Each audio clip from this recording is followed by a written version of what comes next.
Well, all masculinity now is branded toxic.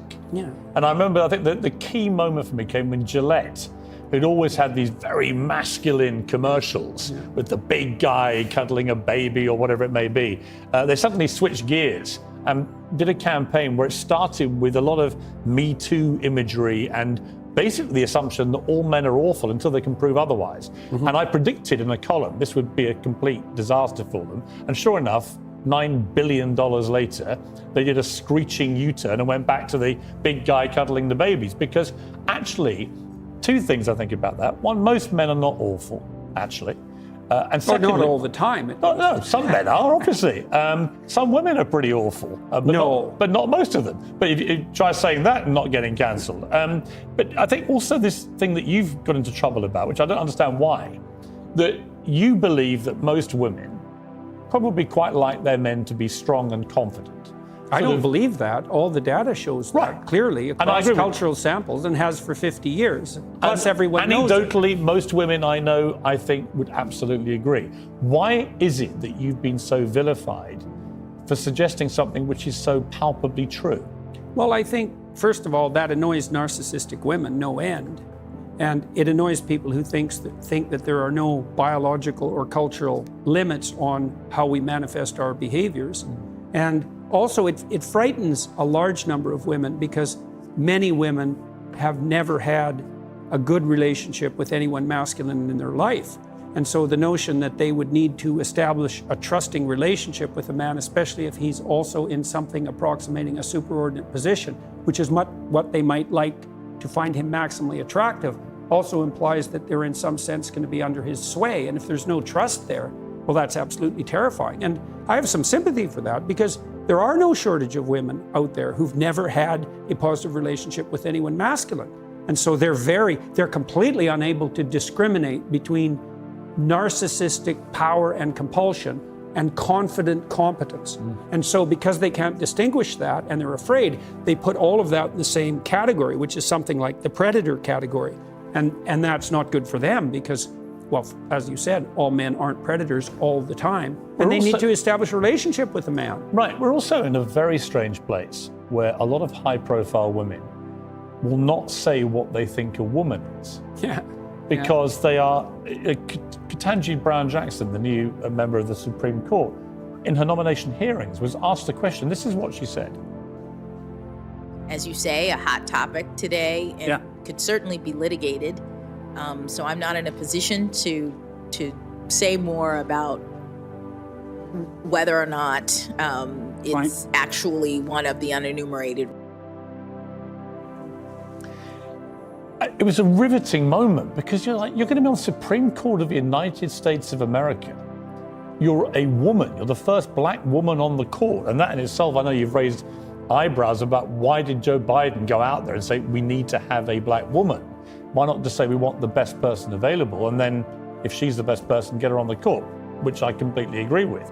But for her not to be able to commit to explaining what she thinks a woman is. And then I had a moment on this show where Macy Gray, the singer, did stick her neck out, and she said this. I will say this, and everybody's gonna hate me, but as a woman, just because you go change your parts doesn't make you a woman. Right. Sorry. You feel that? I know that for a fact.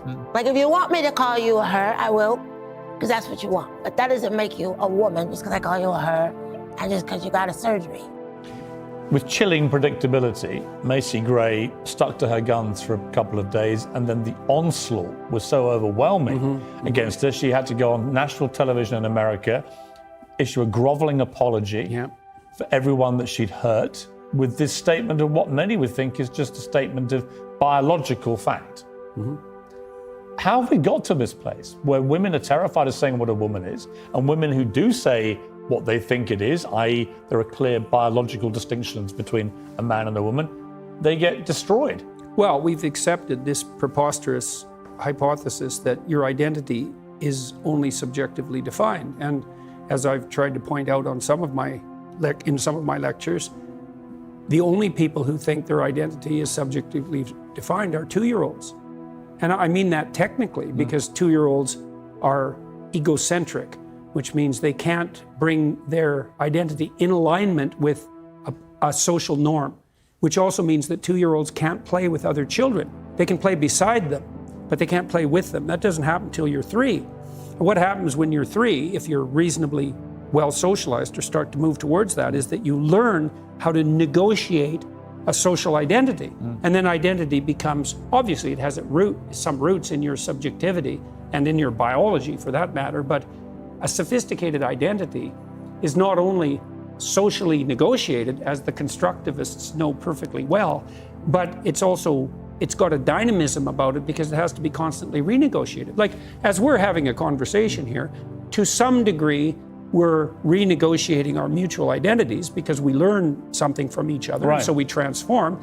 We're also trying to figure out, to some degree, who each of us is in this situation, and then we're also trying to learn, can we play together towards some productive end? And you might ask, well, what do you mean play? And say, well, we're trying to have an interesting conversation.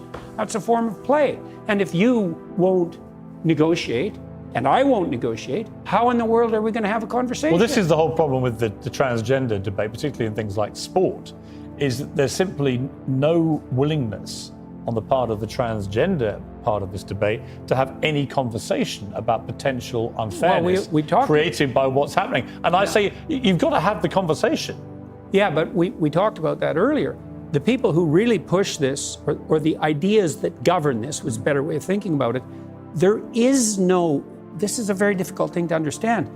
You think there's such a thing as reasonable conversation.